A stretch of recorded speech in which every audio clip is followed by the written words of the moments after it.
네, 5월 13일 사도행전 21장 17절에서 26절까지의 말씀 오늘 같이 큐티 하겠습니다. 17절에 보면 예루살렘에 이르니 두구두구두구 드디어 이 3차 전도 여행의 말미에 고린도에서 출발해서 급히 예루살렘으로 오고 싶었던 바울이 이제 드디어 예루살렘에 도착했습니다. 자, 예루살렘에 도착해서 선교 보고를 하게 되죠. 이제 3차 전도 여행의 선교 보고를 하게 됩니다. 근데 이제 먼저 야고보를 만나게 돼요. 근데 이 야고보는 누구냐면 예수님의 동생입니다. 예수님의 동생 야고보. 오늘날로 이야기하면 당시에 예루살렘 교회의 담임 목사였던 야고보를 이제 먼저 만나서 사역을 보고하게 됩니다. 근데 이제 당시에는 예루살렘 교회도 상당히 바울을 환영했고 바울의 사역이 얼마나 위대한 사역인지를 잘 알고 있었기 때문에 그들을 격려하고 하나님이 하신 일들에 대해서 함께 기뻐했습니다. 그런데 문제가 하나 생겼는데 그게 이제 20절이에요. 20절. 20절에 보면 당시에 예루살렘 안에 유대인들 중에 예수를 믿는 많은 사람들이 있었습니다. 유대인들 안에서. 근데 이제 그들 안에 잘못된 가짜 뉴스가 돌고 있었어요. 그 가짜 뉴스가 뭐냐면 21절이죠. 이방에 있는 모든 유대인들을 가르치되 모세를 배반하고, 뭔가 어감이 이상하잖아요. 그죠? 모세를 배반하고 아들들에게 할례를 행하지 말고 또 관습을 지키지 말라 한다 함을 그들이 들었도다. 이게 아주 전형적인 가짜 뉴스가 예루살렘 안에 돌고 있었다는 거예요. 사도 바울이 그런 적이 없어요.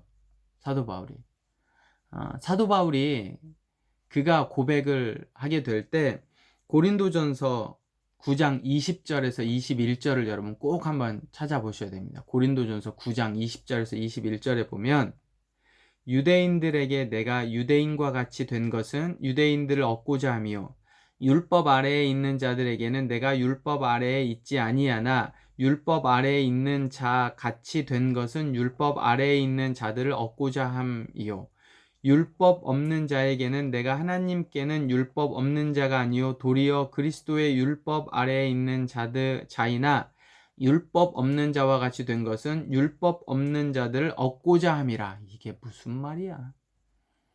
여러분 꼭 잘 생각해 보셔야 돼요. 만약에 이게 어려우면 영어 성경으로 읽으면 훨씬 더 쉽습니다.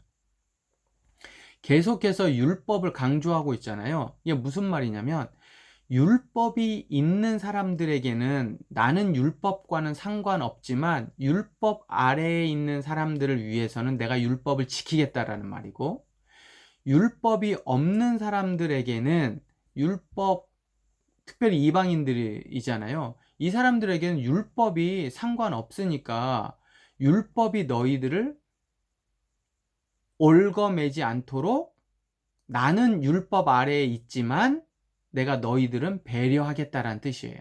그러니까 율법을 믿고 있는 유대인들에게는 율법과 함께 율법은 지켜라. 그런데 율법으로는 부족하니까, 율법으로는 구원을 얻을 수 없으니까 율법에 플러스 복음을 전했어요. 그런데 이방인들은 굳이 율법이 필요 없잖아요. 바로 복음으로 넘어가면 돼요. 그러니까 나는 율법을 중요하게 여기는 유대인이지만 너희들에게는 이걸 강조하고 싶지 않다. 그냥 복음으로만 구원을 얻을 수 있다. 이런 말이거든요. 그런데 이게 잘못 전해진 거죠. 예루살렘에 있는 유대인들에게는. 사도 바울은 이방인들에게는 그렇게 이야기했지만 유대인들에게도 모세가 필요 없대. 율법이 필요 없대. 할례가 필요 없대. 이렇게 가르쳤다는 잘못된 거짓 뉴스, 가짜 뉴스가 전해졌고, 이 소문이 이제 싹 돌았는데 마침 사도 바울이 들어왔으니 오호, 너 한번 보자. 이렇게 이제 아주 격양되어져 있다라는 말을 하고 있는 거예요. 우리가 여기에서 어제도 마찬가지잖아요. 어제도 제가 설명을 했지만 어제도 21장 4절에 보면 자, 제자들을 찾아 거기 이레를 머물더니 그 제자들이 성령의 감동으로 바울더러 예루살렘에 들어가지 말라 하더라. 이게 성경의 텍스트가 100% 정확한 게 아니란 말이죠. 여기에는 감정이 들어갔다는 이면을 우리가 봐야 돼요. 그러니까 성경은 성경으로 해석할 때 정확하게 되는 겁니다. 성경은 성경으로 해석할 때. 오늘 또 보면 자 21절에 만약에 내가 이방에 있는 모든 유대인들을 가르치되 모세를 배반하고 아들들에게 할례를 행하지 말고 또 관습을 지키지 말라 한다함을 그들이 들었도다. 이것 자체가 진짜냐고. 이건 잘못된 사도 바울에 대한 이야기를 그때 당시 사람들이 이렇게 하고 있다라는 이야기예요. 이거는 틀린 거죠. 이건 틀린 거예요. 사도 바울이 모세를 배반을 한 적이 없어요. 그러나 이거를 잘못 알고 있는 가짜 뉴스를 그대로 텍스트에서 이런 소문이 돌고 있다를 이야기를 한 거죠.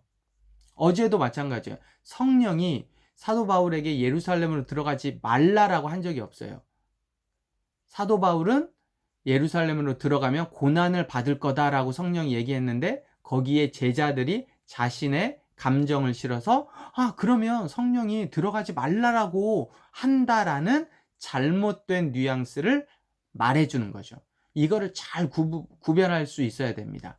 이거를 구별하려면 성경은 성경으로 해석할 수 있어야 돼요. 그게 바로 고린도전서 9장 20절에서 21절이에요. 자, 그러다 보니까 사도 바울도 유대인들이잖아요. 유대인이잖아요. 그래서 유대인들이 얼마나 율법을 중요하게 여기는지를 알고 있었기 때문에 예를 들면 있었기 때문에 야고보나 이 예루살렘 교회에서 제안을 해준 예를 들면 결례를 행하라는 이 제안을 받아들입니다. 이 결례를 행함으로 인해서 사람들에게 사도 바울도 율법을 중요하게 여기는구나를 알려준다는 거죠. 그 결례가 뭐냐 이제 여러 가지 정확하게 이 결례가 뭔지에 대해서는 성경이 이야기해 주지 않지만 우리가 레위기 11장에서 16장에 보면 어떤 것을 부정한 일을 할 때 그 부정한 일을 정결케 하는 예식이 있어요. 그것 아니면 민수기 6장 1절에서 21절에 보면 나시린을 서원했을 때는 머리를 깎지 않습니다. 그런데 나시린의 서원이 끝날 때는 이제 그때 비로소 머리를 깎고 그 머리를 불태우고 그 다음에 이제 제사를 드림으로써 나시린의 역할을 끝냈다라는 거를 다 알려주거든요. 그리고 난 다음에 이제 포도주를 먹을 수 있고 이제 이런 예식이 나오는데 아마 이 둘 중에 하나일 거다라는 거죠. 그래서 어찌 되던 율법을 지키는 사도 바울이 율법을 귀하게 여긴다라는 이야기들을 하고 싶은 게 이제 뒤에 나와 있는 겁니다. 24절부터 23절부터 우리가 말하는 이대로 하라라고 이제 해서 쭉 그런 이야기들이 증거가 되죠. 자, 오늘 말씀에 보면 사도 바울의 모습에 절대성을 부여하는 모습이 나와요. 어디에? 복음에. 그러니까 복음에 절대성을 부여하면 나머지 부분은 다 상대적일 수 있어요. 이게 고린도전서 9장 22절에서 23절에 나옵니다. 여러분 오늘 고린도전서 9장 20절 21절 그리고 22절 23절을 꼭 한번 읽어보시고 사도 바울이 어디에 절대성을 부하는가 복음의 절대성을 구하면 나머지 부분들은 어때요? 상대적일 수가 있어요. 복음의 절대성을 구하면 사도 바울은 특별히 평생을 복음을 위해 살았단 말이죠. 그러니까 율법을 아는 사람들에게는 괜찮아. 율법 뭐 그렇게 중요하지 않아. 그거 지켜. 그러나 거기에 복음은 플러스가 돼야 돼. 이방인들에게는 율법 중요하지 않아. 너희들에게는. 왜? 복음만 지켜도 충분하거든.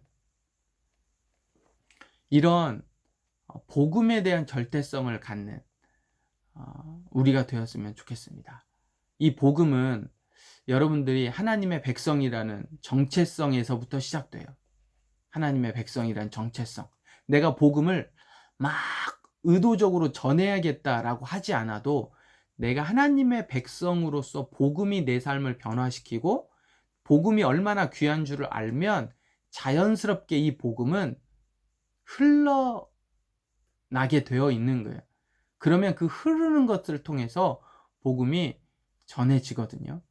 그래서 먼저는 여러분 복음의 귀함, 복음의 절대성을 우리가 꼭 인식하고, 그건 큐티함으로 되겠죠? 말씀을 연구하고 말씀을 공부함으로 되는 거예요.